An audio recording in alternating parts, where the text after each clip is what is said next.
Bueno, muchas gracias, lo primero por invitarme a venir a dar la conferencia y hablar sobre el manto, sobre la intervención, que eso dice mucho siempre de los valores que tiene una cofradía a la hora de cuidar su patrimonio y todo lo que la rodea, que eso es muy importante también.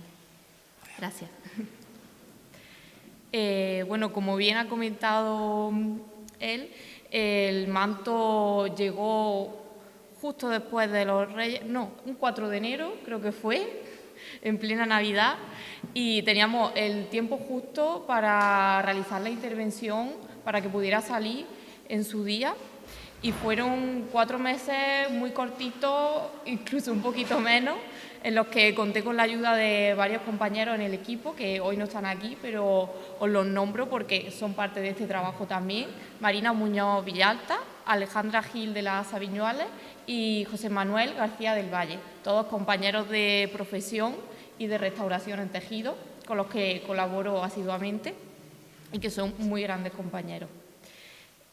Bueno, sin más espera, voy a comenzar la presentación.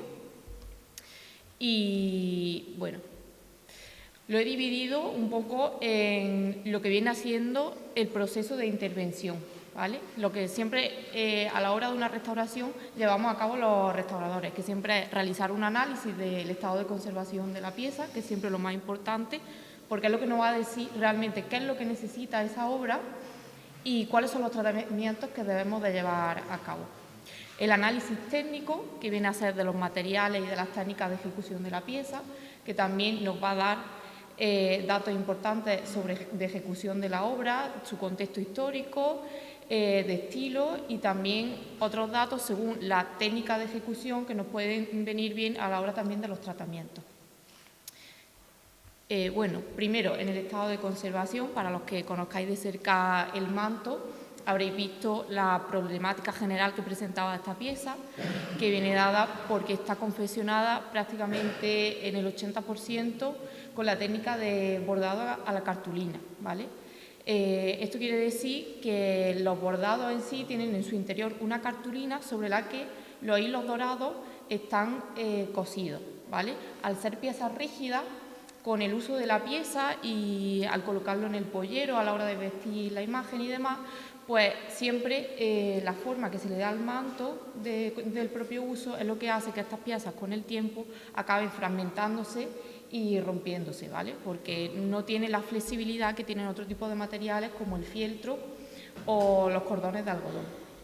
¿Vale? Aparte de eso, tenía las alteraciones normales que suelen tener este tipo de piezas que aún se mantienen en uso, que suele ser por la acumulación de suciedad y propia de los agentes atmosféricos, ¿vale? Que penetra tanto en las fibras del tejido como de los propios bordados y que hace que se acelere también el envejecimiento de los propios materiales, ¿vale? Porque al final se crea fricción entre esa suciedad que se acumula o esas partículas y lo que vienen siendo las fibras de los tejidos, con lo cual las fibras se resecan, pierden su elasticidad, su flexibilidad natural propia de la manufactura del tejido y hace que sea favorable la aparición de rotura, ¿vale?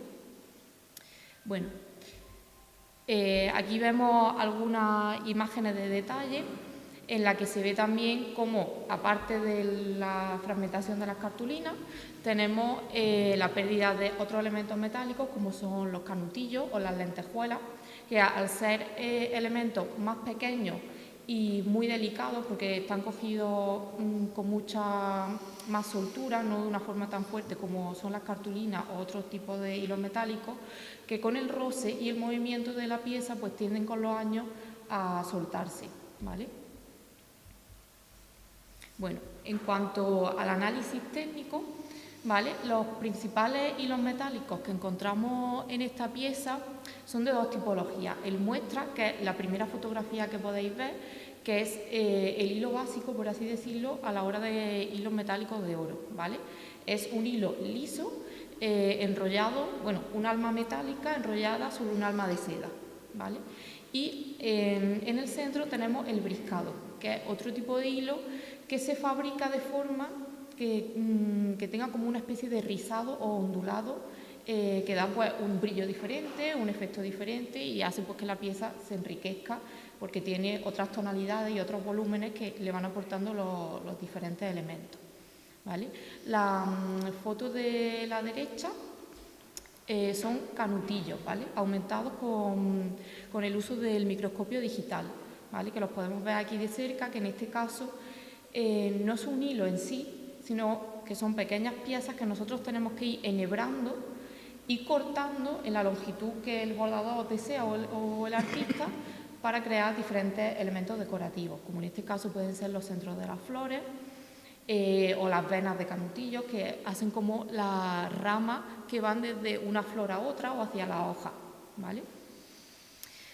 Por otra parte, también tenemos en el manto, por ejemplo, en la base de las torres, hilos de seda de colores, que también forma parte de la técnica del bordado.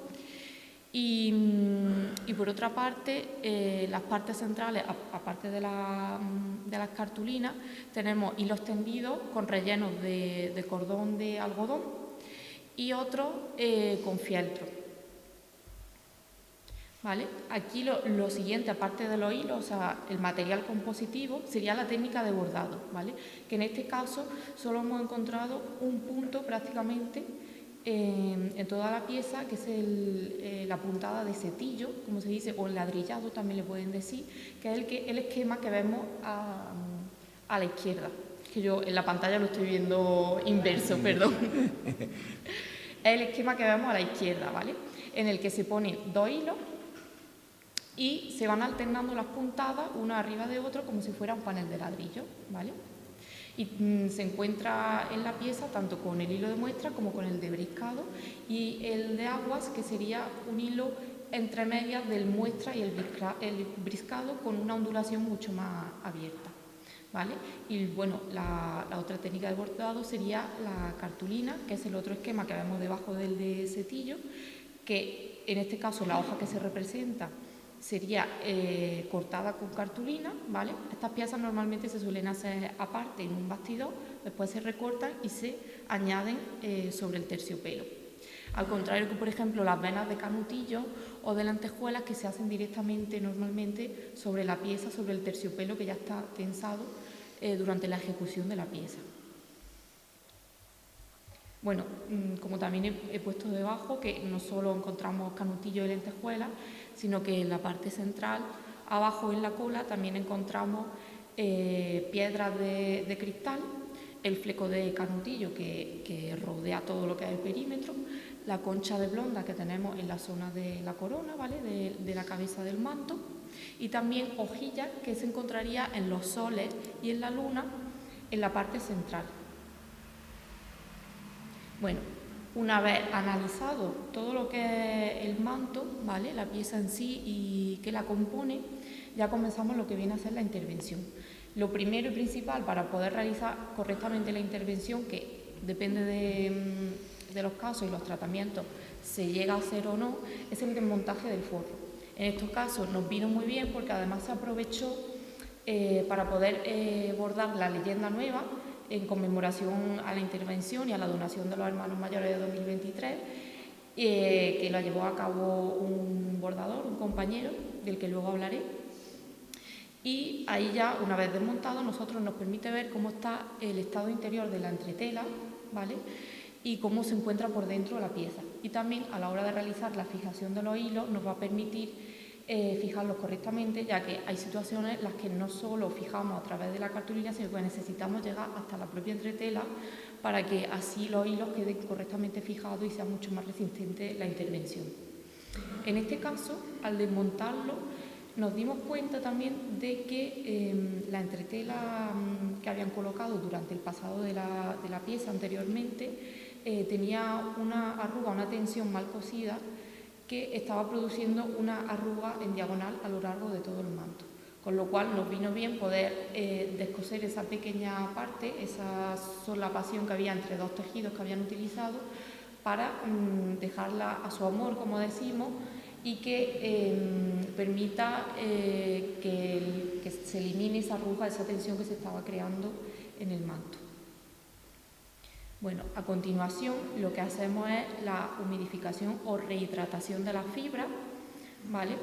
Que esto se hace siempre con vapor frío, porque, como ya he dicho, la suciedad superficial y los agentes atmosféricos hacen que las fibras de los tejidos se resequen con el tiempo y pierdan su flexibilidad y su elasticidad natural de las fibras naturales, con lo cual esto nos ayuda a que recuperen esa elasticidad y nos permita tratar mejor la obra y manipularla de una forma más acorde a la pieza, ¿vale?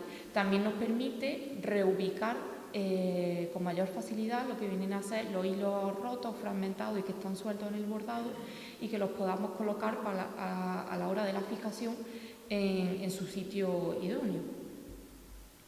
Bueno, una vez realizado este tratamiento y habiendo podido recolocar mejor los hilos, etcétera, ya comenzamos la limpieza, ¿vale? Se hace después porque si no estaríamos dañando los hilos que se han fragmentado, ¿vale? Con lo cual necesitamos haberlo colocado previamente para que la limpieza se realice mejor y que luego durante el proceso de limpieza, y si luego realineáramos los hilos tras la limpieza, probablemente habría zonas que no se habrían limpiado bien a la hora de estar a la vista. Bueno, la limpieza se divide en dos fases, la limpieza mecánica y la limpieza físico-química. En cuanto a la limpieza mecánica, tenemos el aspirado y la eliminación de concreción. En este caso se realiza una microaspiración o un aspirado exhaustivo tanto del anverso de la pieza como del reverso para eliminar los restos de suciedad que se han acumulado entre el forro y la pieza, que al final del transporte y demás también sueltan mucho hilo, sueltan apresto y otros materiales compositivos de la propia obra. Y por el anverso, pues obviamente de las salidas, del almacenaje, pues poder eliminar correctamente todas las partículas que no son propias del manto. A la derecha podéis ver los testigos de la limpieza mecánica del anverso de la pieza, es decir, del derecho, que normalmente solemos colocar unos filtros a la hora de realizar ese aspirado para nosotros llegar a saber hasta qué punto esa limpieza es efectiva y hasta qué punto la pieza necesita de esa aspiración, ¿vale? Con lo cual nosotros, hasta que no vemos que ese filtro comienza a salir limpio, no dejamos de realizar ese tratamiento porque obviamente la pieza sigue necesitando de ese proceso. En cuanto a la limpieza físico-química, bueno, se me ha olvidado comentar que también utilizamos instrumental quirúrgico, bien sea pinza, instrumental dental, para eliminar o bisturí, otra serie de suciedad que no se limpia con la limpieza físico-química, como bien puede ser la limpieza de pequeñas gotas de cera, que la verdad que el manto estaba muy bien de eso, solo tenía algunas gotitas puntuales en el bordado que se eliminan con calor y un material absorbente específico o con bisturíes, y también otros elementos como puede ser pues pequeñas hojitas o de las petaladas que a lo mejor se haya quedado acumulado en algún punto entre los bordados y haya penetrado, pues también se elimina de esta forma. Ya con la limpieza físico-química tenemos siempre que realizar primeramente los test de solubilidad, ¿vale? No solo para llegar a saber qué es lo que nos elimina la suciedad o la oxidación que está presente en las piezas de los bordados, sino porque también esos propios materiales se pueden ver dañados por estos disolventes, o incluso los tintes con los que se ha elaborado la pieza, tanto de los tejidos como del alma interior de los hilos metálicos y de los bordados, pueden llegar a desteñir si utilizamos un disolvente que no es el correcto. Por eso en este caso yo realicé 4 mezclas diferentes, 4 disoluciones de disolventes orgánicos polares y apolares, lo que quiere decir que van a ser afines a un tipo de suciedad o de otra, ya sea grasa o sean sustancias electrónicamente cargadas negativa o positivamente, ¿vale? En este caso yo elegí la prueba A, la primera que seleccioné, porque aunque la B parece que es la que más limpia, sí vemos que tiene una pequeña tonalidad amarillenta, ¿vale? Y eso quiere decir que esa mezcla, que era un poquito más fuerte, aunque limpiaba más, también nos iba a quitar y a deteriorar lo que viene siendo la alma de los hilos metálicos, con lo cual no sería lo adecuado para este tipo de pieza. Una vez ya se ha seleccionado la mezcla de disolventes, pues procedemos a realizar la limpieza mediante hisopo de algodón de forma manual y también ayudándonos a veces de esponja y con el propio humidificador de vapor frío, que el aportar esa pequeña humedad extra también hace a veces que la suciedad se reblandezca un poquito mejor y también se quite mejor el ennegrecimiento de este polvo y del óxido que ha ido creando los elementos metálicos con el tiempo. Bueno, aquí vemos un ejemplo de la limpieza de los bordados, ¿vale? Con el microscopio digital, el proceso de, bueno, el estado de antes de la limpieza y después de la limpieza. Porque hay veces que en la pieza, cuando la limpieza es muy general, visualmente en la fotografía no se nota, pero cuando lo vemos de cerca el cambio es bastante evidente. De hecho, las fotos de antes, el microscopio tiene la luz, ¿vale? Lo que viene siendo la luz de la linterna, y en el segundo está apagada porque el brillo que tenía la pieza era tanto que la foto salía casi blanca. Con lo cual, en una tiene el flash, por así decirlo, y en la de después, sin embargo, no lo tiene, y podemos ver que la pieza aún así brilla muchísimo, porque ha perdido lo que es esa capa grisácea que le daba la oxidación y la suciedad que tenía antes por encima de los elementos metálicos. Vemos dos ejemplos diferentes de hilo, porque siempre hay que probar también y comprobar que la limpieza es igual de efectiva tanto en unos elementos como en otros. Bueno, ya empezamos con lo que sería la consolidación y fijación del manto, ¿vale? Que es la parte que más nos llevó, la que más tiempo requería, porque al final es la que más deterioro tenía y además la más complicada de realizar.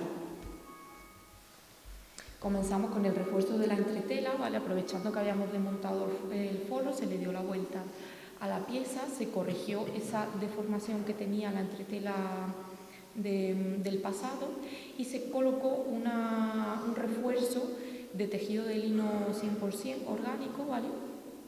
Y sobre este se tendieron una línea de fijación siguiendo lo que viene siendo la forma del manto de forma alterna para que esa tela esté totalmente fijada a la pieza y después no vaya a descolgarse con el tiempo. Y también lo que hace que nosotros a la hora de fijar los bordados de nuevo y las roturas de cartulina estén fijados también a esa tela y no se nos cree ninguna bolsa que quede luego en medio a la hora de colocar el manto.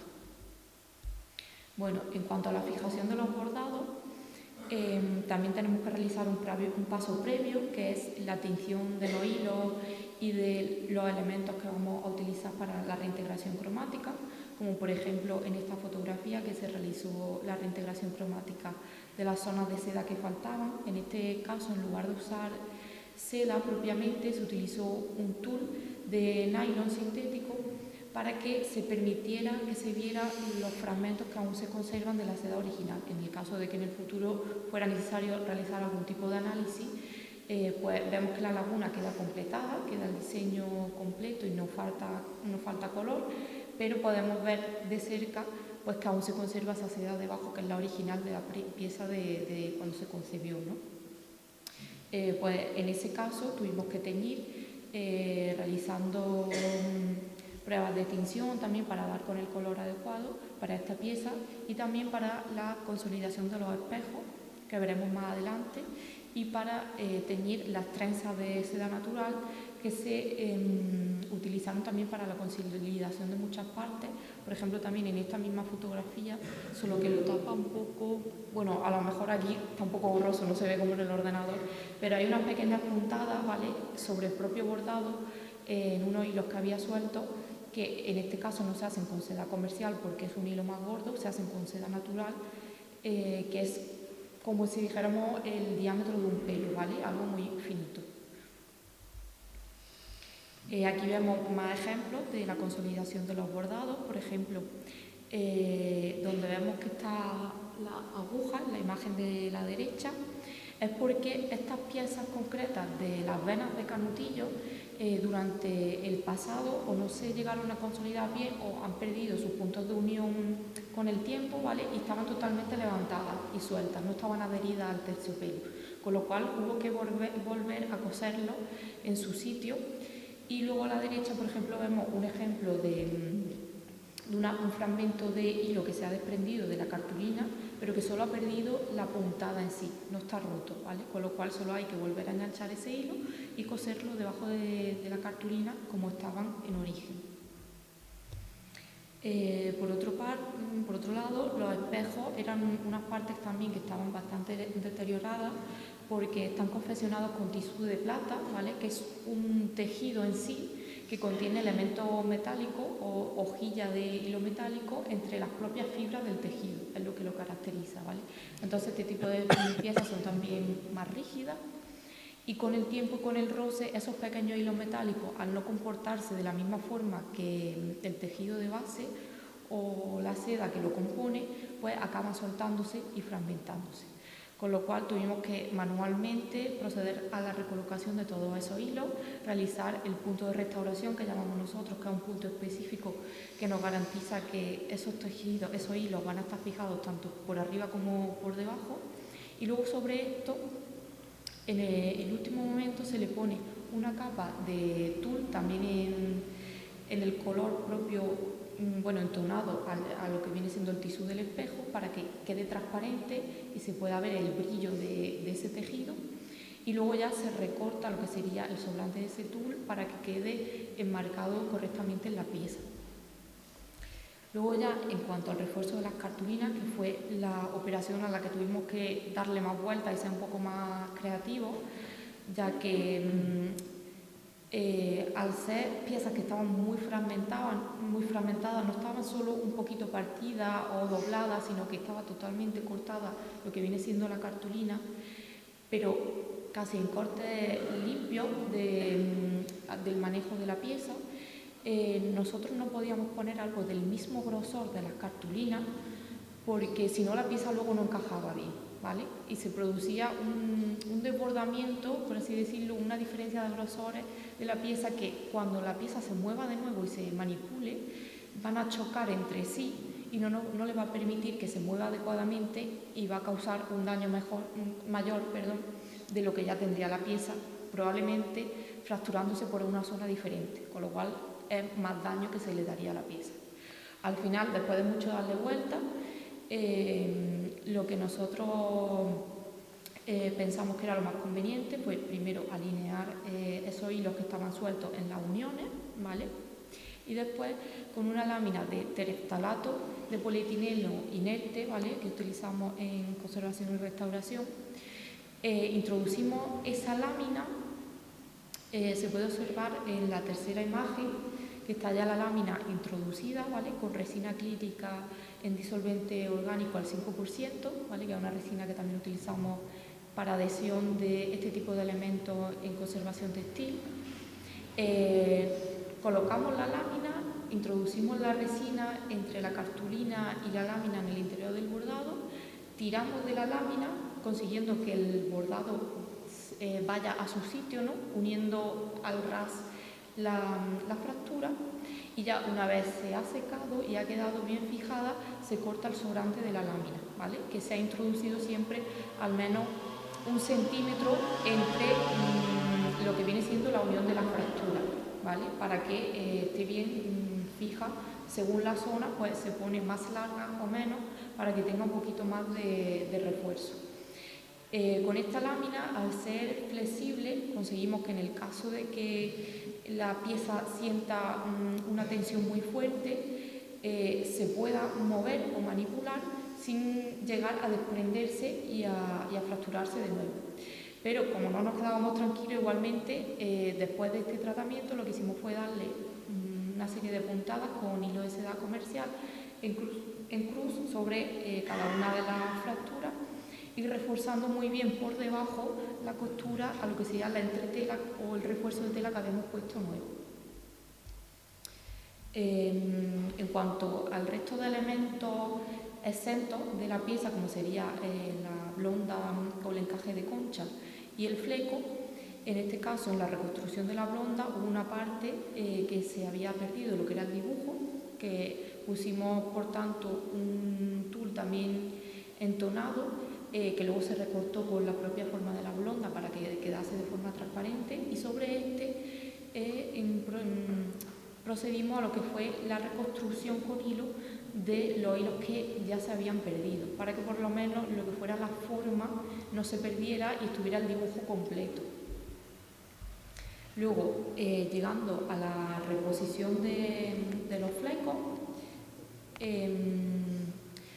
nos encontrábamos con la problemática de que es muy difícil hoy en día, y en casi cualquiera de los casos, encontrar un fleco que sea igual que el antiguo, ¿vale? Porque antes sí que dependía mucho del estilo de la época, había mucha variedad a la hora de fabricación. Hoy día encontramos muy poca variedad de hilo nuevo, porque a lo largo del tiempo pues, son técnicas que han ido desapareciendo, han ido perdiéndose, quedan muy pocas fábricas hoy día que manufacturen este tipo de elementos y de hilos metálicos, que en el siglo XVII y XVIII estaban en pleno apogeo, con lo cual encargamos varias pruebas de flecos nuevos, ¿vale?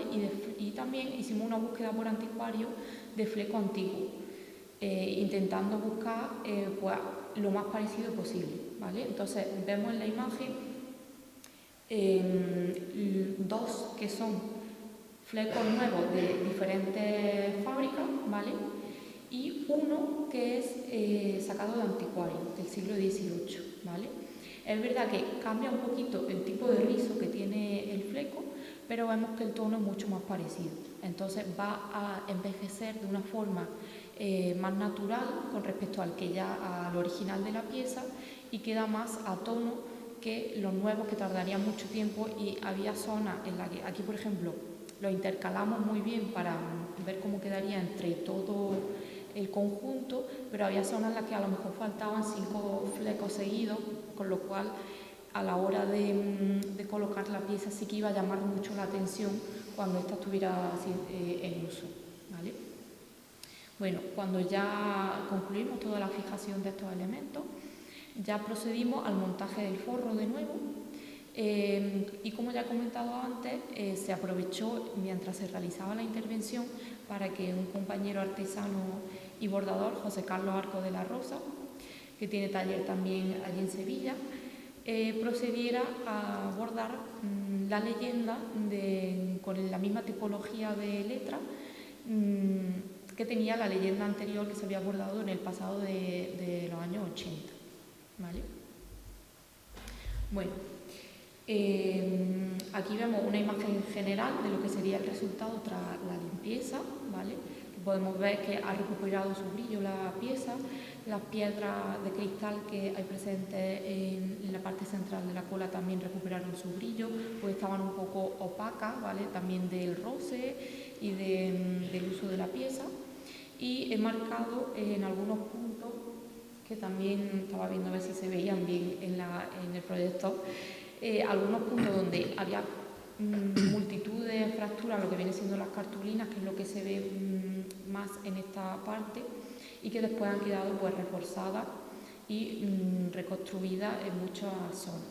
También había otras partes que habían perdido el hilo metálico por completo, se había quedado la cartulina al aire libre, ¿vale? Visible, y por lo tanto hicimos una reintegración con hilos teñidos, ¿vale?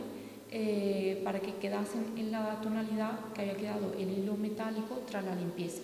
Porque pasa lo mismo que en el caso de los flecos, que si ponemos hilo original o hilo nuevo metálico, es muy difícil encontrar un hilo similar y que no llame la atención de la rotura, que lo que queremos precisamente es que esa rotura o esa laguna se camufle y no llame la atención y no nos moleste, por así decirlo, cuando nosotros apreciamos la pieza, ¿vale?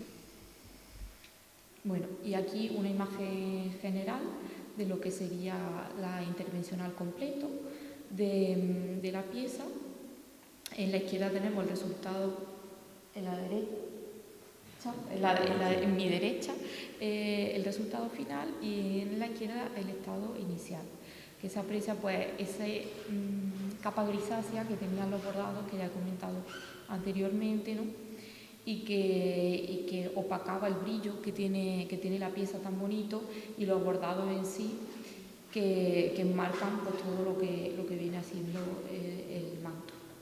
Bueno, con esto concluiría la intervención. Me he dado un poquito más de prisa por si al final vamos justos, ya que somos al final 3 conferenciantes, y pues daros las gracias a todos los asistentes por venir, sobre todo a la cofradía por invitarme de nuevo a estar aquí con vosotros, a celebrar tanto el 100 aniversario de la confesión del manto verde como el 50 aniversario de la revista, y a los hermanos mayores de 2023, en especial a Eva María y a Adrián, por contar conmigo para la intervención y por contactarme, que yo como cordobesa pues fue un orgullo realizar una pieza de Córdoba, intervenirla, porque la verdad que he trabajado sobre todo en Sevilla, Huelva, Cádiz, y me quedaba todavía la espinita de introducirme en la provincia y de hacer algo de aquí y ponerle pues todo el corazón y todo mi empeño porque saliera lo mejor posible la intervención, y en el corto tiempo que teníamos para realizarla, tanto yo como mis compañeros, que dieron también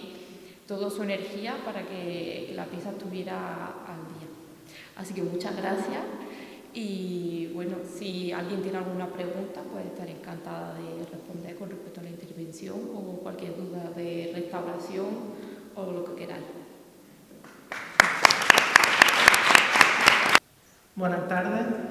Bueno, pues la segunda conferencia, como ya sabéis, va a tratar sobre el manto verde, que justo este año se cumplen 100 años de que se hizo, y bueno, qué mejor momento que este, ¿no?, para dar a conocer algunos nuevos datos sobre el manto en sí.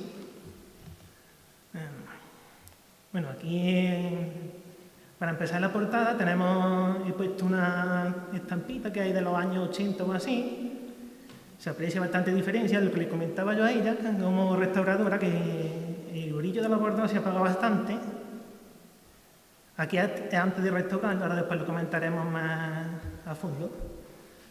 Bueno, para empezar, ¿cómo sabemos que hace los 100 años? Pues precisamente porque tenemos esta inscripción que está en el forro del manto. Esto es un recorte del forro original que cuando se pasó en el año 94, pues acertadamente se traspasó al forro nuevo, que es el que tiene ahora. No sé si en la pantalla no se verá casi nada, pero lo que pone en hilo de oro es donado por doña Victoria Pérez Roldán y don Antonio Raya Rodríguez, año 1924. Ya podrían haber puesto también el autor y me habían ahorrado a mí un poco de trabajo. Ya puesto. Venga, pues vamos a comenzar por intentar saber quién fue este personaje. A mí me ha llamado la atención que curiosamente pongan a la mujer primero. Ahora estamos mucho con lo de feminismo y tal, pero en esa época es curioso. Pues Antonio Raya Rodríguez, no podemos descartar que no sea otro personaje con el mismo nombre, pero vamos, no creo, porque además por fecha y todo cuadra. Tenemos aquí la relación de los fabricantes de aguardientes y licores de Rute, un informe de la Administración de Rentas Públicas de Córdoba, con fecha de 16 de septiembre de 1929, y entre el listado, que es aún más extenso de lo que se ve en pantalla, pues aquí he señalado con la flecha que está Antonio Raya Rodríguez, que se encarga, vamos, hereda la fábrica de su padre, que era Antonio Raya Molina, y justamente se hace cargo de ella en el 1924, que es la fecha del manto. A la derecha tenemos una etiqueta, que esto es la marca que se supone que fabricaba él, que es Anís Pepe Luis Vázquez. Haciendo un barrido por prensa histórica, pues hemos encontrado alguna referencia a Antonio Raya Rodríguez de Rute. A la izquierda lo que tenemos básicamente es que nos está diciendo que formó parte de la corporación municipal, vamos, básicamente que fue lo que viene a ser concejal. No lo he apuntado aquí en el PowerPoint, pero Desde 1906 hasta, creo que fue hasta el 17, en varios años, formó parte de varias corporaciones municipales consecutivamente. En el medio, más que todo como anécdota, tenemos que solicita un permiso para circular por las carreteras de España. Esto ya nos da una idea, aparte, claro, como era propietario de la destilería, nos da una idea de su poder económico, ¿no? Porque en esa época no tenía coche cualquiera. Y finalmente, a la derecha, tenemos una cosa que esto ya lo que me hacía dudar a ver si no era la misma persona, pero yo creo que es muy poco probable que no sea la misma, porque nos habla de que después de una enfermedad de 6 meses, que ha fallecido su esposa, doña Carmen Guerrero Cobo, que no es la que aparece con él como donante del manto. Lo que nos lleva a pensar como única posibilidad pues, que falleció su mujer y se casó de nuevo. La noticia esta es de 1911. Y finalmente, para conocer un poco más a este señor, pues es curioso que consta como el que costeó la construcción de la capilla del bautismo de aquí de esta parroquia. Lo sabemos porque la inscripción está sobre el arco de entrada, aquí lo tenemos en la foto, que pone se construyó así esta capilla en el año 1914, siendo costeada por don Antonio Raya Rodríguez. La inscripción está en el arco por dentro, en el arco de entrada, vamos. Pasamos como dato de la historia material del manto, aparte de la propia ejecución, lo único que podemos decir es que se restauró en 1994 en Málaga, la empresa Bordados Mendoza, y comentando un poco las alteraciones que pudo haber durante esta restauración, la principal que tenemos es la del color. Se tiende a decir que el manto tenía un tono verde olíbano, como el que sale aquí en la estampa esta que he puesto a la izquierda, pero es una idea errónea porque se conserva una tira bordada para colocar en la cintura, que es lo que tenemos en la foto de la derecha, que tiene el terciopelo original, porque eso básicamente no merecía la pena pasarlo y si se conserva tal cual, y entonces podemos ver que en realidad el color que tenía el terciopelo original es una especie de verde manzana, bastante bonito, mucho mejor, un tono mucho más, a mí me gustó mucho más que el que tiene actualmente, y para que podamos comparar, pues lo que tenemos en la foto de la derecha es la tira esta original sobre el terciopelo del manto. La tira está colocada sobre el manto, el color que tiene hoy en día. Podemos comparar que hoy en día tiene un tono un poco más azulado. Aquí para que veamos el manto en sí, como está actualmente, la principal alteración durante esta restauración es que la saya se pasó a terciopelo blanco, originariamente era todo del mismo color, todo verde, y por lo demás, lo que respecta al dibujo, pues suponemos que no se alteró mucho, porque yo por edad no conocí el manto antes de restaurarlo, pero sí es lógico pensar que algo se amplió de dimensiones, dado que este manto estaba hecho para el templete de plata y no para el trono, así que algo ampliaría, igual que se ampliaron el rojo y el blanco. Entramos en lo que viene siendo definir estilísticamente y técnicamente lo que es el manto. Y he puesto esta foto porque me viene muy bien para identificar los principales motivos que tenemos que tener en cuenta a la hora de comparar con otros, que es lo que vamos a hacer a continuación. Aquí, como vemos en la foto, tenemos 3 tipos de roleos. Empezando por la izquierda, tenemos lo que yo he llamado crisantemo o azucena, que tiene unas hojas o capullos colocados radialmente, que eso va a ser muy significativo a la hora de detectar piezas que sean semejantes al nuestro, ¿no? Luego tenemos unos nudos que empiezan con una curvatura y luego tienen un desarrollo que también va a ser muy significativo, vamos a encontrar repetidos en múltiples ocasiones. Después tenemos roleos de azucenas, que son unas azucenas muy características que nos permiten identificarlas en piezas de salida de la misma mano, ¿no? Que tienen 2 pétalos hacia abajo, luego tienen 2 restos hacia los lados y otro para arriba, se terminan con 2 estambres y luego muy significativo que se acompañan tanto de sus hojas como de unos capullos, que más que capullos parecen una especie de junco, que tienen una especie de ondulación hecha en lentejuelas, que también es muy característica. Tenemos también unas piezas de 3 hojas, trifolias, que también vamos a encontrar en numerosas prendas, y finalmente los roleos de rosas. Básicamente tenemos crisantemos, azucenas y rosas. La vamos a ir viendo ahora a lo largo del resto de piezas. Bueno, en cuanto a estilo, lo vemos mejor aquí. El manto pues responde al patrón habitual que se desarrolla mucho durante el siglo XIX, lo que se viene diciendo el estilo isabelino, que básicamente es que se borda lo que es el contorno del manto y sí tiene una mayor profusión decorativa en la cola y a veces en lo que es el triángulo de las vistas. En ocasiones se complementa con un galón por el perímetro, que en este caso no lo tenemos, y con un salpicado, que en este caso sí lo tenemos. No sabemos si era más amplio, si estaba colocado de otra manera. En cuanto a técnica, el manto está compuesto por completo en setillo. Lo que pasa es que el setillo es muy versátil porque según como tú das las puntadas, pues tiene una forma u otra y parece que son puntadas diferentes, pero es todo setillo que adquiere diferentes dibujos. El setillo, lo explico ligeramente, el setillo es lo que se conoce como bordado tendido, que consiste en colocar los hilos de oro extendidos sobre el terciopelo, colocados unos junto a otros, y se van dando unas puntadas con hilo de seda, que es lo que crea el dibujo. Y en este caso aporta riqueza, como os comento. En la pantalla no se verá mucho, pero aquí he puesto unos detalles. Porque, por ejemplo, aquí en la azucena vemos como cada hoja tiene una puntada diferente, en la rosa se ve también.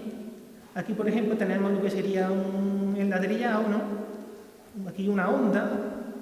En fin, que dentro de la misma flor, pues cada hoja se hace como una técnica diferente. Y antes de entrar en materia, pues he querido poner la túnica del Nazareno de Rute, básicamente porque, como salta a la vista, tanto el manto verde como la túnica del Nazareno debieron de salir del mismo lado, así que todo cuanto digamos aquí se puede aplicar igualmente a la túnica del Nazareno. Esta no es la túnica de salida, es la túnica de capilla.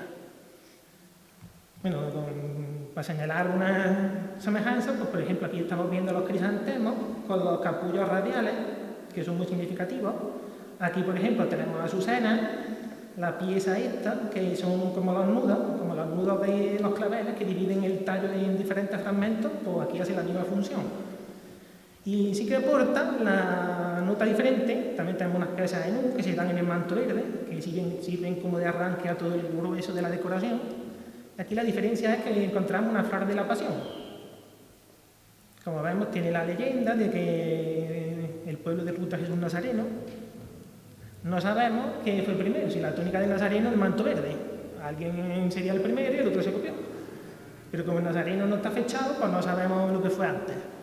Lo que sí sabemos es que en 1932 ya la tenía, porque tenemos esta foto del ABC, que como es un periódico, pues sabemos la fecha. Ya la fecha más exacta no se puede cercar.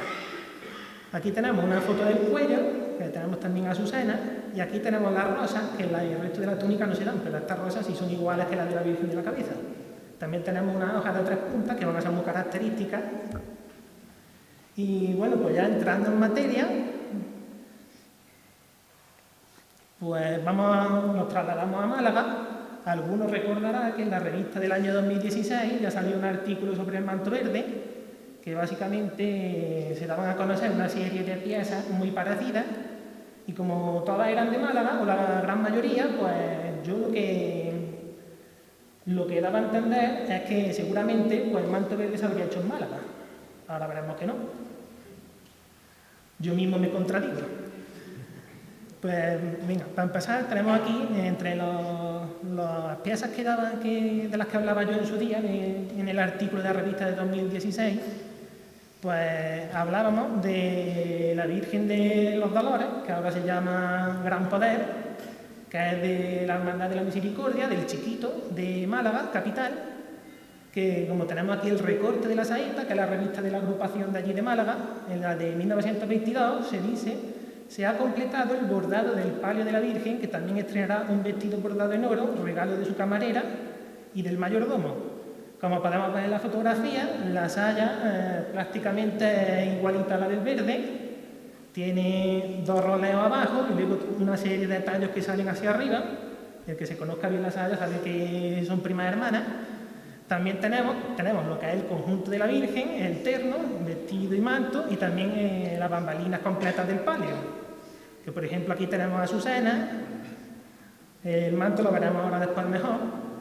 Pero ¿qué pasa? Que yo en su día hablaba tanto de este manto como de la Soledad de Mena, que sí lo tiene actualmente. Yo pensaba que no se conservaba pero después he podido saber que en realidad es el mismo. Que ahora veremos cómo fue la trayectoria del manto. La foto que tenemos de 1925 es la Virgen del Gran Poder, del Chiquito. Pues de alguna manera el manto se salvó, la Virgen no, ni el trono ni nada, se salvó de la destrucción de 1931. Y aquí tenemos una foto de la Virgen de los Dolores de la Aspiración de Málaga, que lleva el manto puesto en un traslado hacia la iglesia del Carmen del Perché en 1937, después de la guerra. Después, no sabemos cómo, pero en el 1942 se hace con el manto la Hermandad de Mena. Es un manto de camarín que tiene la Virgen de la Soledad, lo siguen conservando actualmente. Aquí tenemos una foto del manto extendido, que, bueno, ahora tenemos una foto más en detalle, pero por ejemplo, aquí estamos viendo las azucenas con los capullos iguales, los crisantemos con las hojas estas o capullos colocados radialmente, los nudos, las hojas de 3 puntas, y también tenemos un salpicado de rosa y de azucena que es muy parecido tanto al del manto verde como al de la túnica del Nazareno. Aquí os he hecho una comparativa. Esta es el salpicado de la túnica del Nazareno. Aquí tenemos el del manto verde, vemos que son muy similares entre sí, y aparte ambos se parecen mucho al que vemos en el manto de la Soledad de Mena. Si comparamos con esta azucena, por ejemplo, vemos que prácticamente son iguales. Tenemos dos hojas abajo, aquí un caracolillo, la azucena y los capullos. Aquí tenemos otro detalle del manto de la Soledad de Mena. Vemos la azucena, bastante parecida a la del manto verde, con sus correspondientes capullos, los estambres y demás.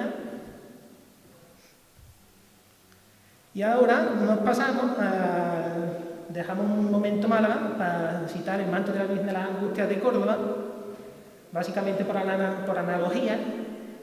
Porque claro, yo en su día comenté el manto de la Virgen de las Angustias de Córdoba en el artículo de 2016, pero ¿cuál es el problema? Que este manto se tiene como obra documentada de un barcelonés, Manuel Obiols, que se dice que bordó las vistas en 1816. Entonces, claro, como digo yo, que estos dos mantos, el verde de la Virgen de la Cabeza y el de las Angustias, lo hizo el mismo cuando uno es del 1924 y otro de 1816. Pues ahora veremos que a veces ni de lo documentado se puede fijar uno.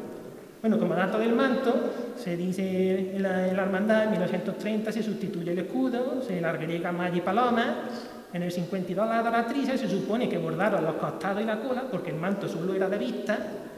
En el 58 se vuelve a adaptar porque estrena un paso nuevo y finalmente en el 2008 Antonio Villar lo pasó a un nuevo terciopelo.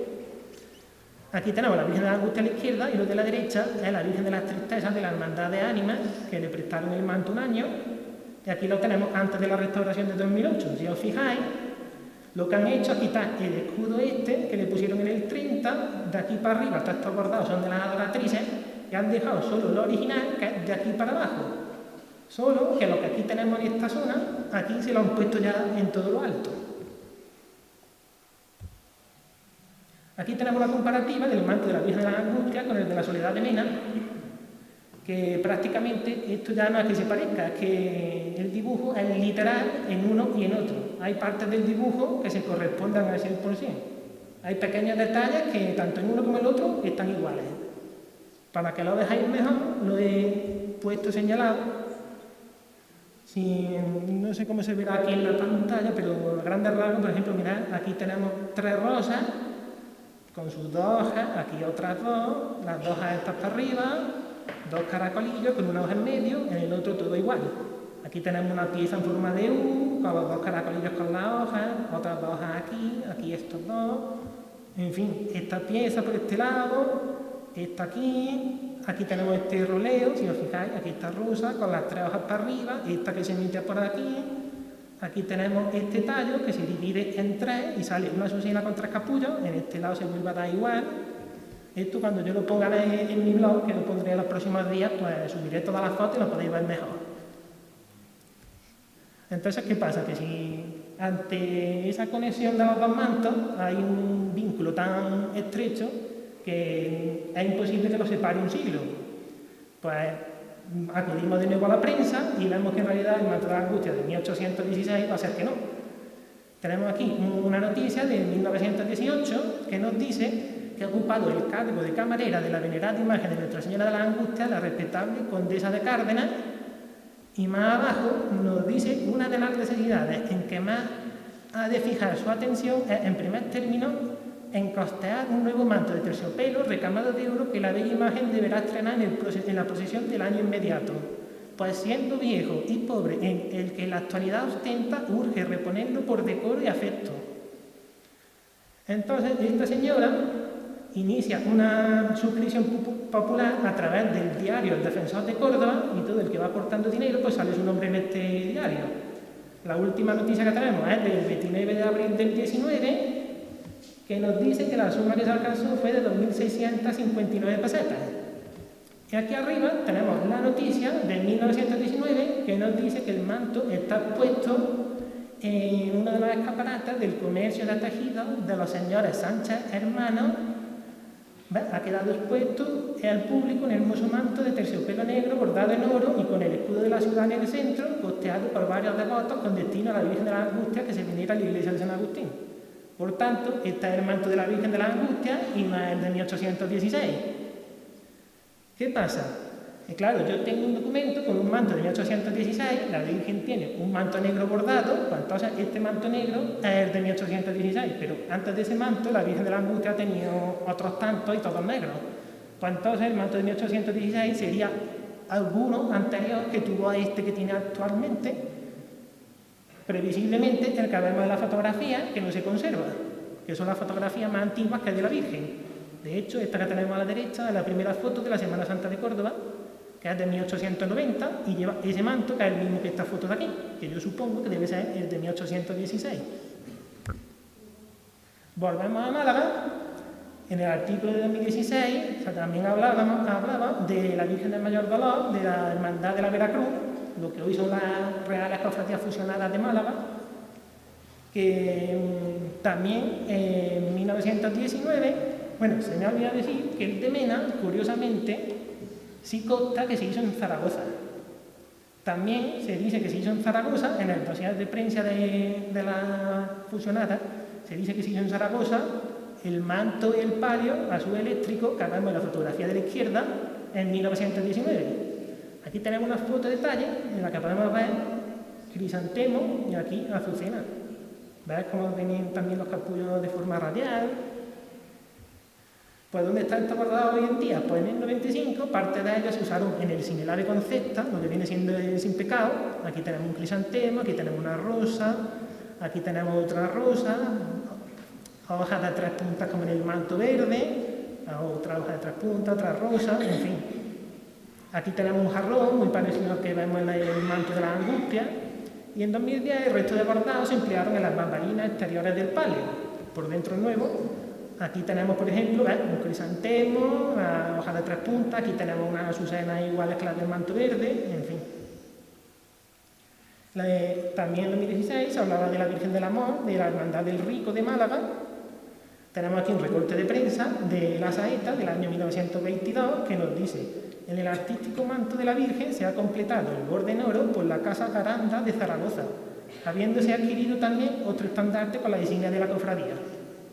Como vemos, aquí tenemos la azucena con sus capullos, aquí podemos ver un crisantemo a duras penas, porque la foto está un poco oscura, pero más o menos se adivina claramente la vinculación con el manto verde de la Virgen de la Cabeza. Esta foto es anterior a 1925, la de la derecha es posterior al 27. Y ahora tenemos, esto no salía en el artículo inicial, la Virgen de la Paloma, en esta fecha se llamaba todavía Dolores, de la Hermandad de la Puerta del Cedrón de Málaga, que nos dice en su página web que en 1917, como novedad más importante, presentaba la aparición de un palio tipo cajón con bambalinas bordadas en Zaragoza en casa de Leonor Torres. Como vemos, en el 16 se estrenó el manto, en el 17 el palio.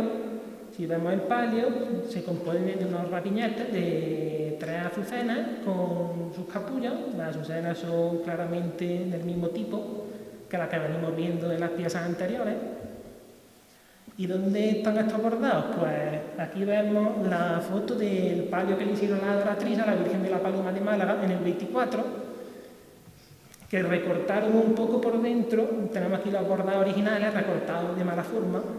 Y estos bordados acabaron en un manto de camarín que actualmente la Virgen de la Paloma no usa, pero tenemos aquí una foto de la Virgen del Monte Calvario en un besamano de 1980 que se lo prestaron.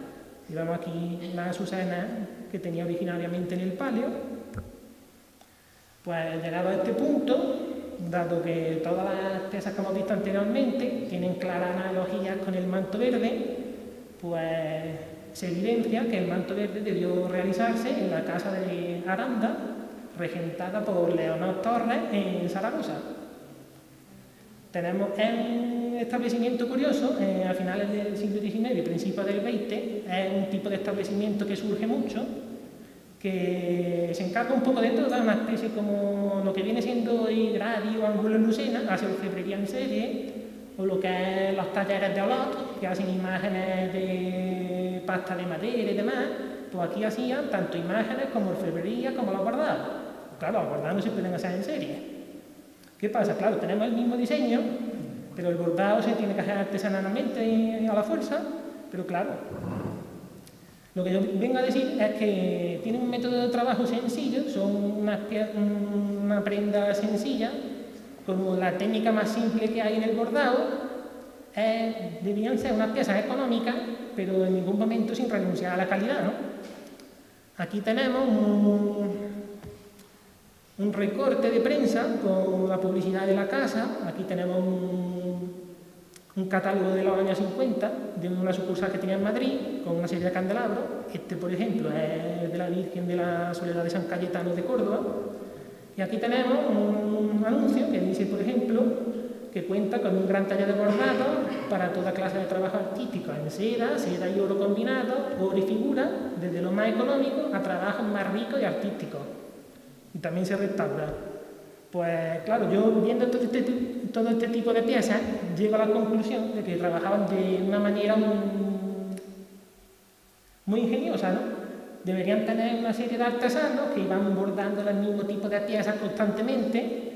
Entonces, claro, cuando a ti te llegaba un encargo, lo único que tenías que hacer es trazar los roleos con cordoncillos, y en ese cordoncillo se iban insertando las piezas previamente tejidas, ¿no? Claro, ya según el encargo, si a lo mejor era, por ejemplo, la flor de la Pasión del Nazareno, un escudo, una inscripción, pues eso sí tenía que abordar el profeso, ¿no? Con este método de trabajo, pues aparte de poder reducir los tiempos al máximo, pues te permite adaptarte mucho al presupuesto del cliente, lo que se hace mucho hoy en día, ¿no? Que tú dices, tengo 6.000 euros, hazme una salla de 6.000 euros. El que tenga más le metía más piezas, el que viniese con menos dinero, pues le metía menos. Es un tipo de trabajo que te permite amoldarte mucho, desde trabajos más sencillos a más complicados, como así mismo dicen en su publicidad. Pues aparte de Málaga, es curioso, pero hay mucho desconocimiento, no hay mucha información. La única pieza que consta como documentada de la Casa Aranda es el manto de la Soledad de Ceuta, que tenemos aquí en el texto, como se dice, que cuando se funda la hermandad, lo primero que se encargan es de confeccionar el manto, lo diseñan las concesionistas de Ceuta y lo paga el ayuntamiento el 11 de octubre de 1913. Este manto difiere un poco porque es básicamente en cartulina, al ser anterior todavía está un poco anclado en lo que viene siendo las tendencias del siglo XIX, que se usa mucho la cartulina. Pero el diseño viene a ser más o menos lo mismo, roleos de rosas, de azucenas, y por ejemplo, aquí tenemos un salpicado muy similar, y aquí en el manto o aquí en la saya tenemos el tallo que se divide en 3 y termina en la azucena con 3 capullas, igual que en el manto verde, la túnica del Nazareno o en el manto de las Angustias de Córdoba. Y ahora, la última el último bloque de la conferencia, lo que vamos a hablar de otras piezas que podemos atribuir a la Casa Aranda de Zaragoza por semejanza con las que hemos visto. En primer lugar, el manto y saya de las Angustias de Cabra, que tenemos aquí un recorte de prensa de La Opinión de 1921 que nos dice: la Cofradía de Nuestra Señora de las Angustias, con el fin de recaudar fondos para la adquisición de un manto que lucirá la imagen en la tarde del Viernes Santo del año próximo, ha organizado para mañana 25 un bonito festival que tendrá lugar en nuestra Plaza de Toros. Aquí vemos la azucena con sus capullos, vemos también un crisantemo con los capullos colocados radialmente, y especialmente la saya es también bastante parecida, con dos roleos abajo y las ramas ocupando la parte alta. Después, la Virgen de los Dolores, la Soledad de Almería, también tiene un terno de capilla, que son las de vista, el manto de vista y la saya, que también se parece bastante a lo que venimos viendo. Aquí, por ejemplo, estamos viendo una azucena, aquí estamos viendo las hojas de 3 picos, estamos viendo también piezas similares en otro tipo de bordado. Y tenemos el recorte de prensa de la Independencia, que aquí nos habla sobre el manto, pero nos dice que hace pocos días recibióse la Santa Iglesia Catedral de Almería un magnífico terno pontifical encarnado, primorosa obra de arte, adquirida con la donación hecha por el que fue canónigo de dignidad de chantre de dicha iglesia, don Felipe Tarrancón. El citado terno, confeccionado de la fábrica que en Zaragoza tiene establecida doña Leonor Torres, Casa Aranda, lo ha adquirido el Excelentísimo Cabildo por mediación del viajante de dicha fábrica en Andalucía, nuestro paisano don Antonio Sánchez Cañizares. Aquí nos habla también de que la Casa Aranda trabajaba con comerciales, lo que viene siendo el típico método de trabajo de abrir sucursales. Tenía en Zaragoza, tenía en las Canarias, tenía también una en Madrid, y también pues viajantes que se van paseando por los pueblos intentando captar encargos, ¿no? Y seguramente, claro, este hombre, siendo de Almería, pues tuvo que ser por el que propició el encargo del manto de la Virgen de la Soledad, aunque no lo sabemos. Por otra parte, tenemos también la Virgen de la Cabeza de Zújar, que es un pueblo de Granada, también tiene un manto de características similares, supuestamente originariamente blanco, como vemos en esta litografía, pero actualmente está en color rojo. Para señalar algunas características, pues más de lo que venimos viendo. Tenemos aquí las hojas de 3 picos repartidas por todos lados, aquí tenemos la misma azucena con los capullos, y aquí lo que nos interesa especialmente va a ser la emilada que tenemos en la saya.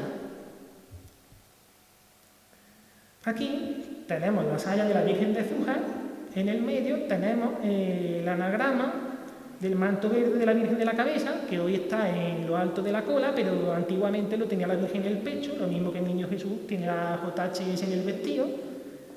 Y aquí a la izquierda tenemos la Virgen de Atocha de Cetina, que es un pueblo de Zaragoza, y si comparamos los 3 anagramas, vemos que son bastante parecidos.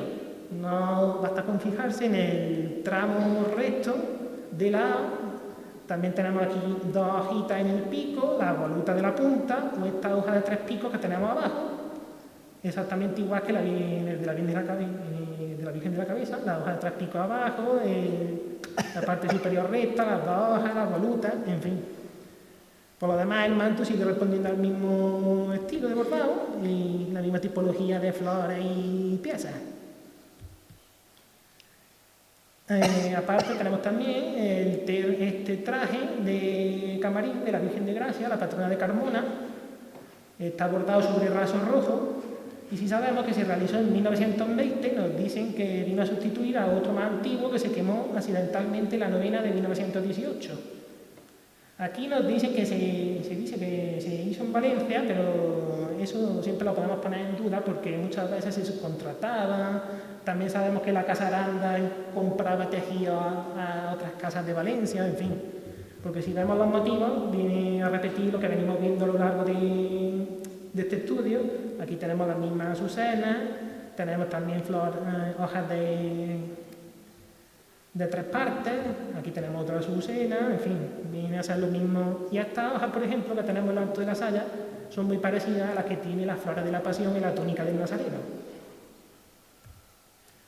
Y para terminar, pues simplemente de nombrar otros ejemplos, tenemos aquí el Señor de la Escala de Ronda, que sí es un poco más diferente, pero podemos ver aquí, por ejemplo, una flor que tiene también los capullos colocados de forma radial, entre otras piezas, como esta, por ejemplo. Aquí tenemos la Virgen de los Dolores de Rus, de Jaén, que también volvemos a ver otra vez las mismas piezas, las azucenas, las hojas colocadas de la misma manera, en fin. Creo que no se me queda nada por decir. Básicamente,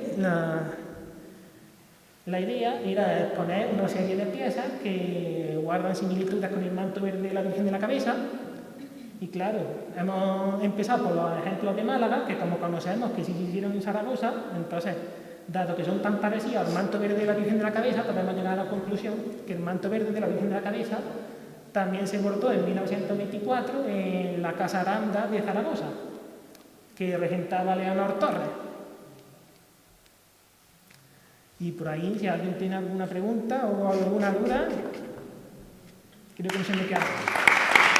Señores párrocos, teniente de alcalde y corporación municipal, concejal de Cultura y concejal de Festejos, presidente y junta de gobierno de la Cofradía de la Virgen de la Cabeza Coronada, hermanos mayores, reina y damas de honor, señores y señores, compañeros de mesa, querida familia, buenas tardes.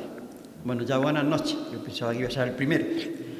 Hará un mes aproximadamente que nuestro presidente me pidió que diera esta conferencia conmemorativa del 50 aniversario de la fundación de la revista Morenita. A pesar del poco tiempo que tenía para prepararla, dije sí, que podía contar conmigo. Fue un impulso como tantos otros de los que he tenido en mi vida, tan falto de reflexión como sobrado de deseo de colaborar en todo lo que redunde en bien de nuestro rute. Pero hablar de la revista Morenita no es algo intrascendente, es hablar de muchos aconteceres.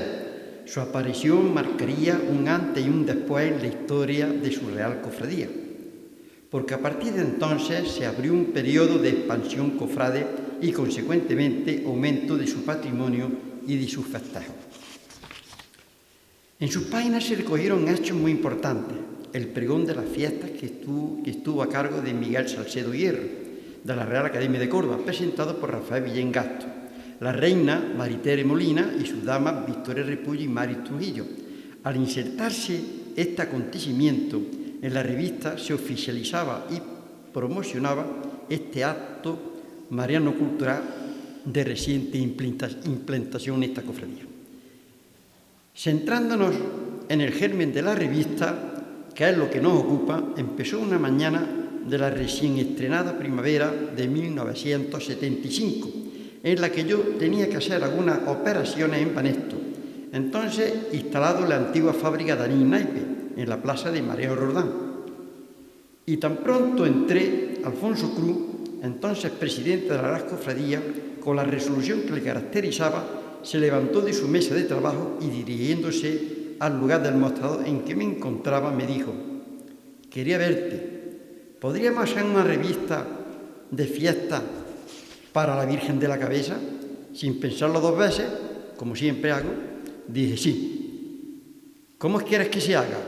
Tú consigues algunos que escriban, yo buscaré otros y los anuncio. El maestro Antonio Molina que dibuja la portada, y a ver si entre todos hacemos una buena publicación.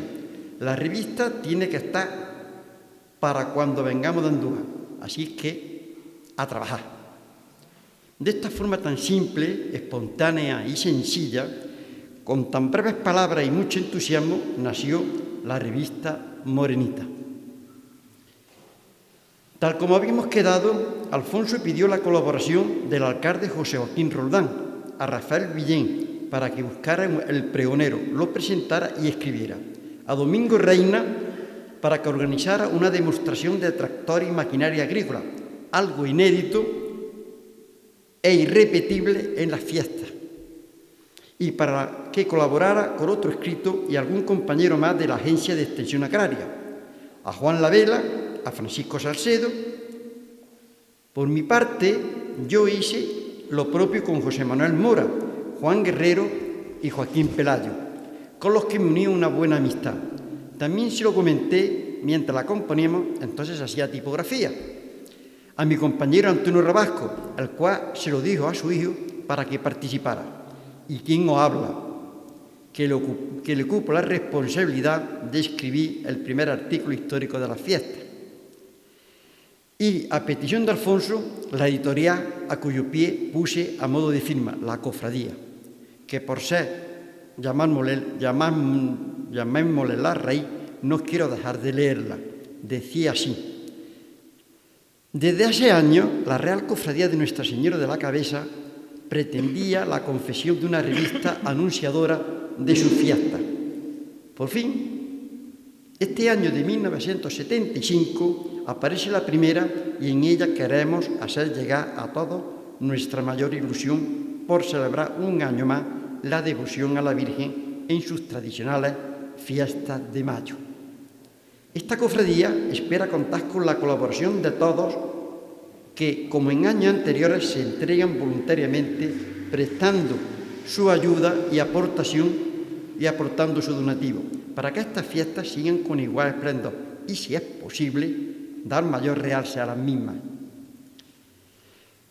Con tal motivo, esta Junta Directiva agradece muy sinceramente a todos su eficaz ayuda y de manera especial a los que pusieron su pluma y el anuncio de su firma comercial, pues gracias a su colaboración ha sido posible la realización de esta revista. Hoy nosotros necesitamos de vuestra ayuda, mañana vosotros contáis con la nuestra, para que siempre unidos podamos rendir homenaje a María bajo cualquiera de sus vocaciones y seguir siendo por siempre hijos de ella y de nuestro pueblo. Este primer número tenía 54 páginas, 30 de artículos y 24 de anuncios. Los artículos se imprimieron a 2 tintas y las cubiertas en cartulina a 4. También tuvo su anécdota. Cuando el presidente repasó la revista, le llamó la atención el depósito legal. Córdoba, CO 175-75. Alfonso, ligado a la banca, pensó que era algo económico. Al decirle que ello era el número de la autorización provisional de la Delegación Provincial del Ministerio de Información y Turismo y que sería definitivo 24 horas después de haberse recibido la revista, en cuyo tiempo, si no había nada en contrario, se podía repartir, y como hacía más de 24 horas de haber hecho personalmente el depósito de 6 ejemplares en Córdoba, se podía distribuir tranquilamente. Entonces Alfonso me hace la pregunta del millón. ¿Y si hubiera encontrado algo que no fuera correcto? En ese caso, la Guardia Civil se incauta de la revista y nosotros dos podíamos ser sancionados. Pero eso no va a pasar. Yo lo he leído todo. La explicación le preocupó a Alfonso. Él se sentía un hombre del régimen y era concejal del ayuntamiento. Y en aquellos momentos hubiera sido para él un serio contratiempo, lo peor que podía ocurrirle. Fuera por ello, o porque Franco murió el 20 de noviembre de aquel año y las tensiones en la calle empezaban a percibirse, en las siguientes fiestas la revista fue sustituida por un programa en cuartilla, con 8 páginas, sin colaboraciones literarias ni anuncios, y al siguiente año la programación de las fiestas se insertó en el periódico Hagamos, que incluyó además 4 poemas escritos por Francisco Piedra, Milagros Cruz, Ana Burguillo y María Pérez, junto a la editorial firmada por el director del periódico, Joaquín Pelayo. La novedad de las mismas era que la corte regia, en lugar de tener 2 damas como en los años anteriores, tenía 12. Pero ello era obra de Milagros Cruz, que quiso tal acompañamiento para su hija Mari Carmen, reina aquel año. En la recta final del otoño del mismo año fallece Alfonso Cruz y asume la presidencia interina por una semana Antonio Molina, que convoca elecciones en las que sale elegido presidente Pedro Alcón, el cual confirma la junta que hay e incluye algún vocal más. Pedro Alcón desde primera hora plantea volver a editar la revista Morenita, cuya dirección le encomienda a Joaquín Pelayo, pluma de oro de la misma, auxiliado para la parte histórico-histórica por Manuel García, yo, y para la poética por Milagros Cruz. En tal calidad, Joaquín Pelayo sustituye el saludo o editorial por un artículo que titula Objetivo, que era toda una declaración de intenciones. Morenita, en su segundo número anual, ha conseguido su primer objetivo, el constituirse una revista cultural y mariana de una manera fija y periódica, aunque sea una sola vez al año.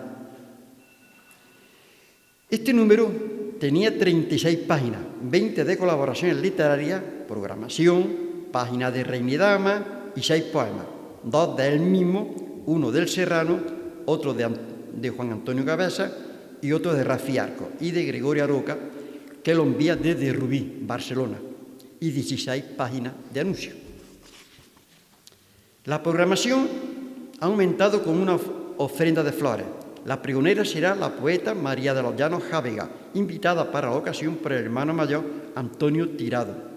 También se ha fallado el primer certamen marino cultural sobre la historia de la Cofradía de la Virgen de la Cabeza, que ganó Quien os habla, recayendo el segundo premio en Juan José Cruz y el ascenso en José María Jiménez.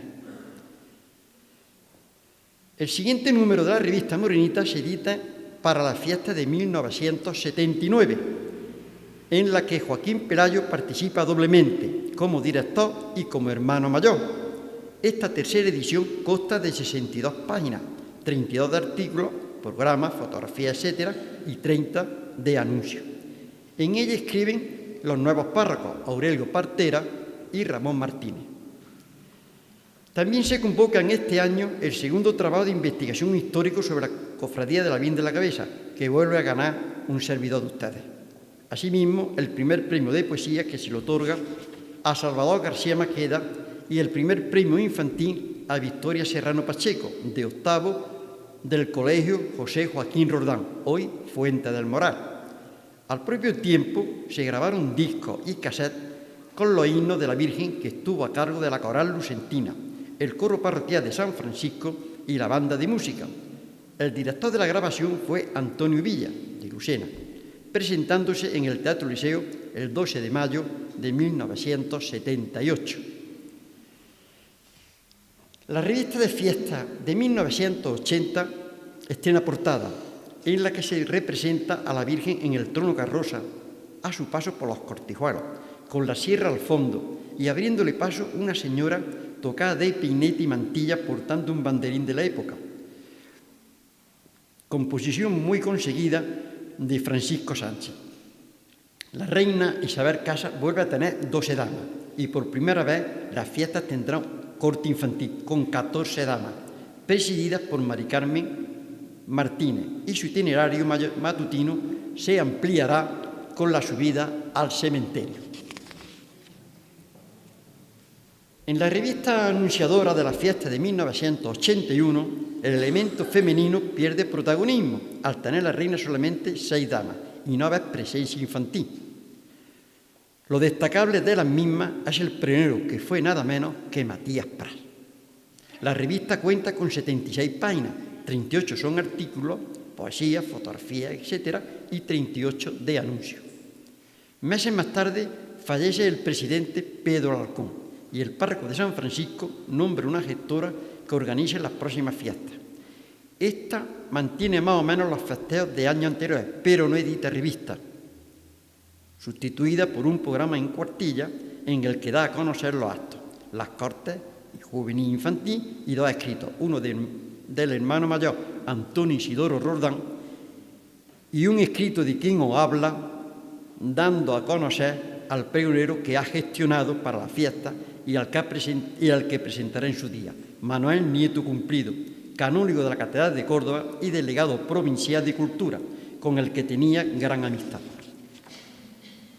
Concluida la fiesta, se celebran elecciones y sale elegido Francisco Martínez, que nombra hermano mayor a Mariano García. Se vuelve a editar la revista número 6. El pregonero fue Francisco Martínez Pacheco, que durante muchos años había sido capataz del trono de la Virgen. La revista de 1994 lleva una serie de novedades.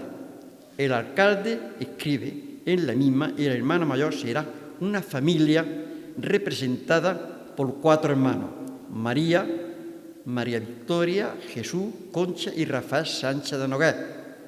Ellos gestionarán para las fiestas la banda de cornetas y tambores, nuba del grupo de regulares de Tentuán número 1 de Ceuta.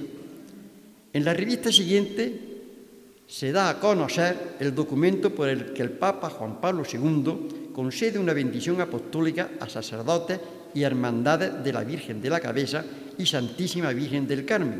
Dicho documento fue entregado el 23 de septiembre de 1984, al final de la Eucaristía, por el alcalde de Rute, Pedro Flores, al presidente de la cofradía. Aunque no había certeza, este acto era el anuncio de los acontecimientos que tendrían lugar el año próximo. Efectivamente, el 9 de mayo de 1986, último día de novena, el obispo de Córdoba, Monseñor Infante Florido, coronó solemnemente a la Virgen de la Cabeza en la parroquia de San Francisco de Asís.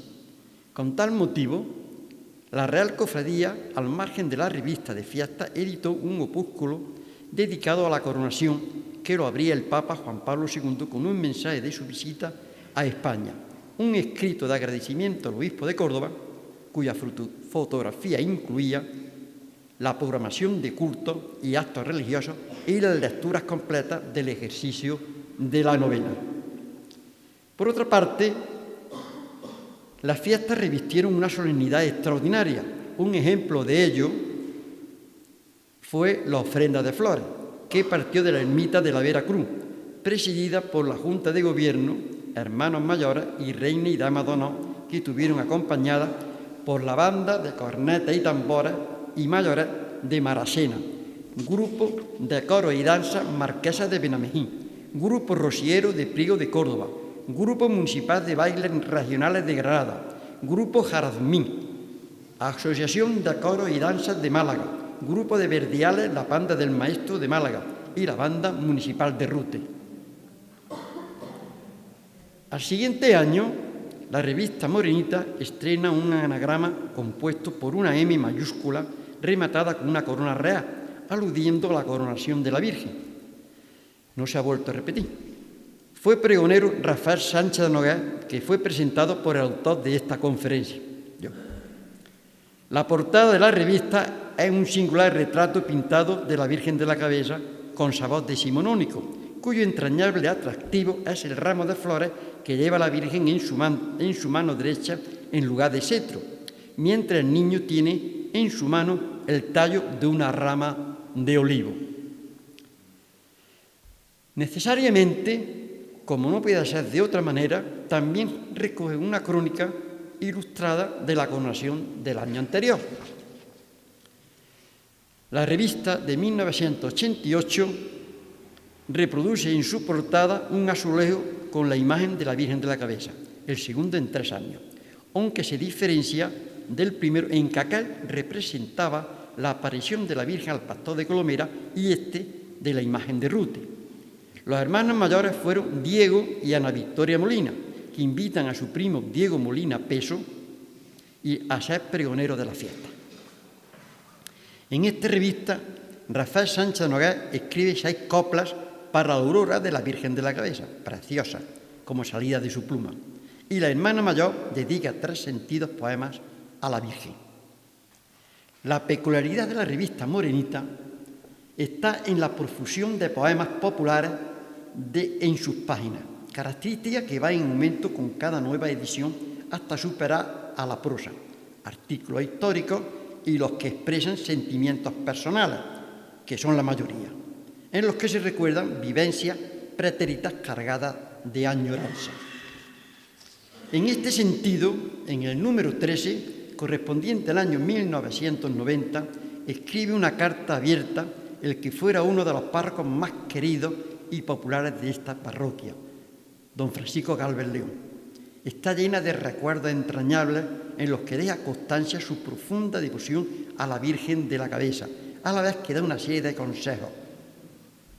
Dice así: y desde este cariño y porque os llevo, mis amigos de Rute, muy dentro, yo quiero a la vez que animaros a que acrecentéis más y más esa devoción sincera a la Virgen de la Cabeza, a que sepáis transmitirla fielmente a vuestros hijos y a que no dejéis que se enturbe ni por intereses partidistas ni por componendas trasnochadas o por afanes baldíos. De entre los 15 poemas de todos los estilos que lleva la revista, de ese año sobresale uno largo y afectivo, escrito por el pregonero de ese año, Joaquín Colodrero, que fue por más de 3 décadas secretario de la Cofradía Matriz de la Virgen de la Cabeza y que titula La hicieron de Yerbabuena. El año 1921, al no tener la cofradía Junta de Gobierno, sino una gestora, con el encargo de elaborar nuevos estatutos y reorganizar el fichero de hermanos, no hace revista, pero es sustituida por un programa en cuartilla con 3 artículos. La presentación de la Junta, el de Joaquín Pelayo desde Córdoba y el de Teresa Córdoba, y 4 poesías, además de los actos, y 2 páginas con la reina y damas de honor. El siguiente año, de 1992, aunque la cofradía sigue sin Junta de Gobierno, se vuelve a editar la revista Morenita, seguramente a petición de los hermanos mayores, el coro de Romero Virgen de la Cabeza, que cuenta la historia del coro de la parroquia de San Francisco. El pórtico lo escribe el párroco, firmándolo con sus iniciales. La reina es Luisa María Ferreira Luz y su corte la forman 8 damas, y la infantilla estará compuesta por 6, presidida por María José Reina Ginés. Contiene también artículos históricos tanto de la Cofradía Matriz como de la filial ruteña y 8 poemas. En la fiesta de 1993, la gestora vuelve a recurrir al programa. En esta ocasión, el pórtico es una breve proclama que invita a levantar los ánimos de los cofrades y devotos de la Virgen de la Cabeza. Los hermanos mayores son ruteños no residentes que vienen a reencontrarse con el pueblo y las fiestas de su infancia. La reina, valga la redundancia, es Isabel Reina, que debe ser hija de los mismos, y las damas de honor son Gloria Casa, Toñi Pedraza y Ana María Ortega. El pregonero es José Jiménez Reyes, médico residente en Madrid. El resto del mismo lo forman 4 poemas, 2 de ellos publicados en el primer número de la revista y 3 sonetos inéditos de Carlos Torres Laguna. Estos paréntesis en la revista que suponen los programas de fiesta pueden dar la sensación de que la publicación la mueve una sola voluntad o un reducido grupo que le gusta llevarla a cabo, pero no es algo intrínseco de la Real Cofradía. No es un mandato histórico con un peso tradicional. Sin embargo, no es así. Su ausencia se circunscribe a situaciones concretas de interinidad u otras razones en las que no se va a entrar. Sin decir que a partir del número 14 del año 1992 se suprime el número de publicación, manteniéndose solamente el año de salida. El tiempo vendría a afirmarlo, solo hace falta estabilidad. A partir de 1994, la revista Morenita no dejará ningún año de acudir puntualmente al encuentro con sus cofrades, devotos y lectores. Desde entonces, su discurrir ha sido un continuo ascenso en páginas y colaboraciones, literarias y publicitarias, de tal forma que la revista no solo es un compendio cultural, sino un exponente de la industria y comercio ruteño. En ninguna ocasión ha bajado de 100 páginas y los últimos años ha llegado a tener 200. Pero tampoco podemos contemplar la revista Morenita por la cantidad de sus páginas, también por la calidad de su contenido. Desde el año 2010, en la que se le da la bienvenida a nuestro prelado don Demetrio Fernández, este ha colaborado en bastantes ocasiones. Y el año que se celebra la boda de plata de la coronación canónica, escribe junto a él don Carlos Escribano, obispo de Teruel, y el de Huesca Jaca, don Julián Ruiz. Ambos se desplazaron para presidir la Eucaristía extraordinaria, como antes lo hiciera el cardenal arzobispo emérito de Sevilla, don Carlos Amigo Vallejo, o el anterior obispo de Córdoba, don Juan José Asenjo, que presidió la misa que iniciaba la novena. Las revistas de estos años del siglo XXI recogen noticias importantes e históricas. la aceptación por los reyes de España, don Juan Carlos y doña Sofía, como hermanos mayores honorarios de la Virgen de la Cabeza, la reseña del periodista Tico Medina, pregonero de la fiesta de 2001, o la celebración de la Misa de Acción de Gracias de la coronación de la Virgen oficiada por Ramón Martínez, que tantos años fue párroco de San Francisco de Asís. Y con él aquí fue cuando se coronó la Virgen. También hay que apreciar los saludos de los diversos alcaldes que ha tenido Rute en estas 5 décadas. Pedro Flores, Francisco Javier Altamirano, Nicomedes Rodríguez, Antonio Ruiz y actualmente David Ruiz. La dirección espiritual y el apoyo moral de los párrocos ha sido determinante en la vida de la cofradía y de la revista Morenita, en la que han escrito Ramón Martínez, Antonio Palma, Pablo Calvo, Francisco Urioles, David Ruiz y Carmelo María Santana, y el actual parroquial, así como los sacerdotes de Santa Catalina, Carlos Jiménez, Ladislav Proc y Francisco Antonio López, que generosamente colaboraron. Del mismo agradecimiento hay que dar constancia a las personas que han tenido la responsabilidad de dirigir la cofradía y coordinar sus fiestas. Los presidentes de la Real Cofradía, Alfonso Cruz, Pedro Alarcón, Antonio Molina, Francisco Martínez, Francisco Ramírez, Zacarías Jiménez, Manuel Caballero, David Ruiz, Antonio Pacheco, María Victoria Cruz, Mari Carmen Caballero y Andrés Cobo. La revista Morenita, y con esto termino, se ha impreso en los talleres de Imprenta García, Gráfica Guti, Imprenta Iturriaga, Gráfica Dafrán y Celedonio Romero. A todas estas instituciones, pilares fundamentales de su publicación, os invito a que con unión fraterna perseveréis cada una en la parcela que la es propia, para que nunca se pueda decir que esta revista fue un espacio perdido en la historia de nuestra Blanca Villa, en la historia de esta Real Cofradía de la Virgen de la Cabeza. Muchas gracias. Gracias, Andrés, por darme la palabra y por invitarnos y tenernos en cuenta en este interesantísimo ciclo de conferencias.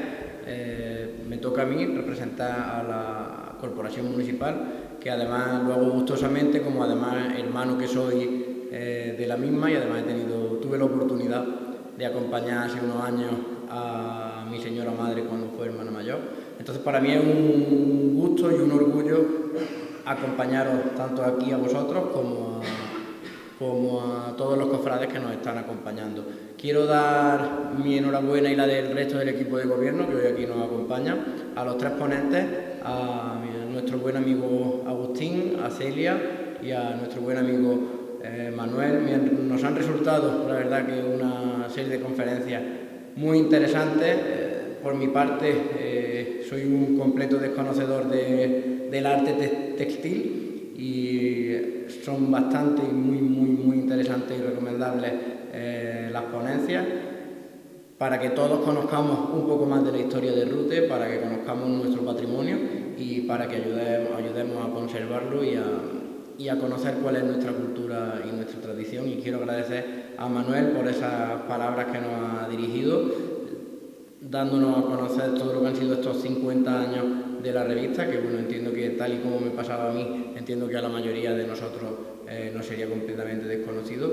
Y quiero desearos en el nombre del equipo de gobierno que disfrutéis de las fiestas, que disfrutéis del amor a la Virgen, y bueno, deciros que nos vais a tener aquí para apoyaros, para difundir y para vivir estas fiestas y engrandecer estas fiestas que, bueno, tan entrañablemente vivimos todos los ruteños. Así que, por mi parte, muchísimas gracias por hacernos partícipes de esta mesa y de este ciclo de conferencias, y ojalá tengamos la oportunidad de compartir muchos más eventos como este, en los que sigamos conociendo nuestro patrimonio y nuestra cultura, porque al final cultura y patrimonio es lo que define nuestra identidad y nuestra razón de ser. Muchas gracias. Bueno, ha sido una tarde muy interesante, ¿no? Yo he disfrutado muchísimo me ha encantado vuestra exposición.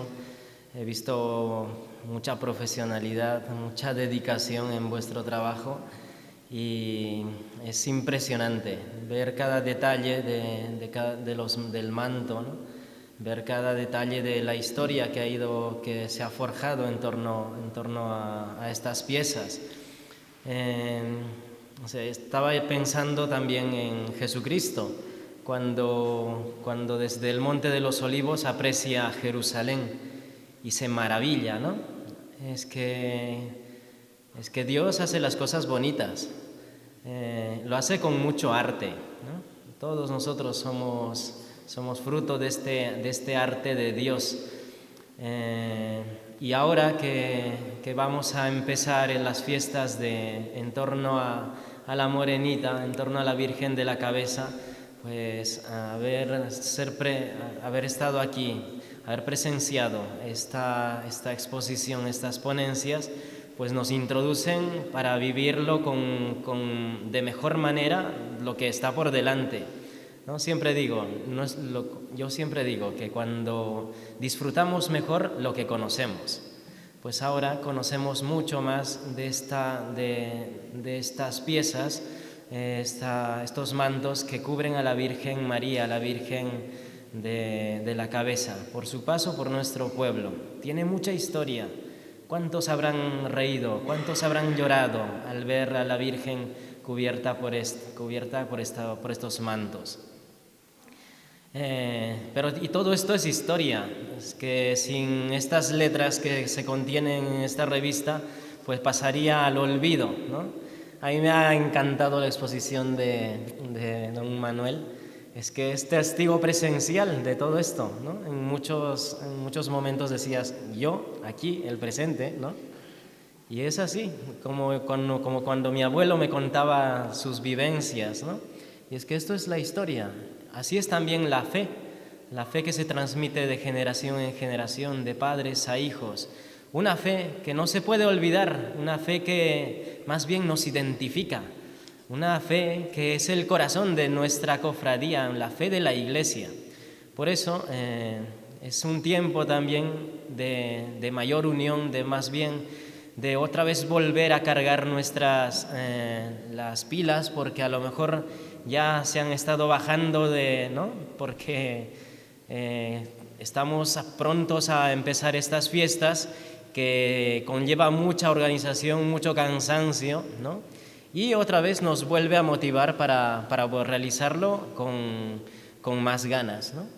Y pues estas fiestas son para todos los ruteños, para todos nosotros, cristianos, hijos de la Virgen María, hijos de la Virgen de la Cabeza. Vamos a rezar la salve, después cantamos el himno de la Virgen y recibimos la bendición. Antes le vamos a esta Junta de Gobierno, pues en agradecimiento a los tres ponentes, le va a imponer lo que más grande tenemos los devotos de la Virgen de la Cabeza, y es lo que llevamos en el pecho, y es nuestra medalla.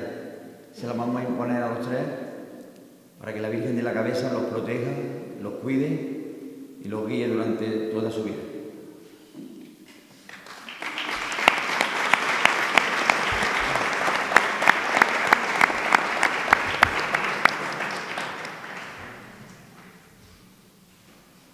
Tengo aquí Manolo primero, con la medalla de nuestra Real Cofradía, y que ella te guíe y escucharla.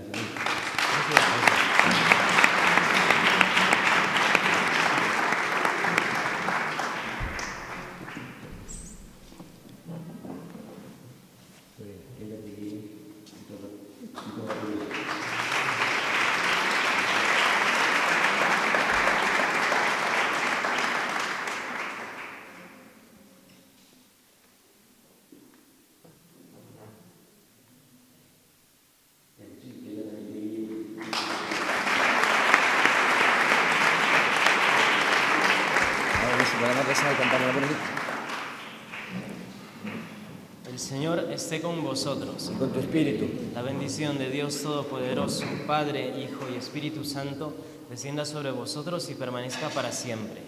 Amén. Cantamos el himno de la Virgen. Morenita y pequeñita,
¡Viva la Virgen de la Cabeza! ¡Viva! ¡Viva la Morenita! ¡Viva! ¡Viva